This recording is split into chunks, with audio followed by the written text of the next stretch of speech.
बूढ़ा आदमी, युवा पत्नी और चोर। एक गांव में एक वृद्ध किसान अपनी पत्नी के साथ रहता था। किसान की पत्नी युवा थी। पति के वृद्ध होने के कारण वह पति से विरक्त हो चुकी थी। उसका हृदय सदा पर पुरुष की ओर आकर्षित रहता था। वह प्रवृत्ति से उन्मुख थी, कभी घर की चार दीवारी के दायरे में बंद कर नहीं रहती थी। सैर सपाटे में उसका मन बहुत रमता था, जहाँ उसका पर पुरुष से मेल मिलाप होता रहता था। उनसे हंसी ठिठोली कर वह अपना हृदय प्रसन्न किया करती थी। एक दिन वह कहीं जा रही थी कि एक चोर की दृष्टि उस पर पड़ गई। चोर उसकी प्रवृत्ति से अनभिज्ञ नहीं था। वह उसका पीछा करने लगा और एकांत स्थान पाकर उसे रोक कर बोला, सुनो, तुम्हें देखते ही मैं तुम पर आसक्त हो गया हूँ। मेरी पत्नी की मृत्यु हो चुकी है। मैं चाहता हूँ कि तुम मेरे साथ चलो। किसान की पत्नी चोर की ओर आकर्षित हो गई। कुछ सोचते हुए वह बोली, मुझे तुम्हारा प्रस्ताव स्वीकार है, किंतु मैं आज तुम्हारे साथ नहीं चल सकती।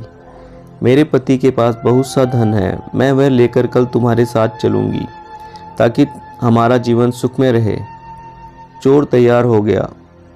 प्रातः उसी स्थान पर मिलने को तय कर दोनों अपने अपने घर लौट गए। रात में जब किसान सो गया तो उसकी पत्नी ने सारा धन समेटकर एक गठरी में बांध लिया। भोर होने पर वह नियत स्थान पर गठरी समेत पहुंच गई। चोर वहां पहले ही पहुंच चुका था।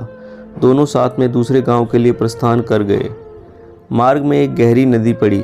दोनों नदी किनारे खड़े होकर नदी पार करने के बारे में विचार करने लगे। चोर सोचने लगा कि इस स्त्री को साथ ले जाना विपत्ति को आमंत्रण देना है। कोई न कोई इसे ढूंढता हुआ अवश्य मुझ तक पहुंच ही जाएगा और मेरे लिए संकट उत्पन्न कर देगा। अतः धन हथिया कर इससे पिंड छुड़ाना ही उचित होगा।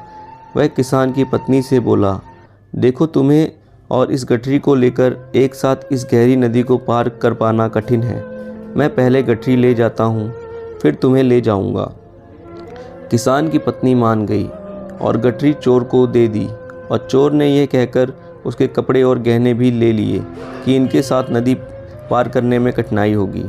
फिर वह गठरी, कपड़े और गहने लेकर नदी पार चला गया और लौटकर नहीं आया। किसान की पत्नी प्रतीक्षा करती रह गई। उसकी करनी ने उसे पूरे गांव में लज्जित कर दिया। सीख, हमें अपने कर्मों का फल अवश्य मिलता है। स्वार्थ में अंधे होकर अनुचित कर्म करने पर उसका अनुचित फल मिलेगा।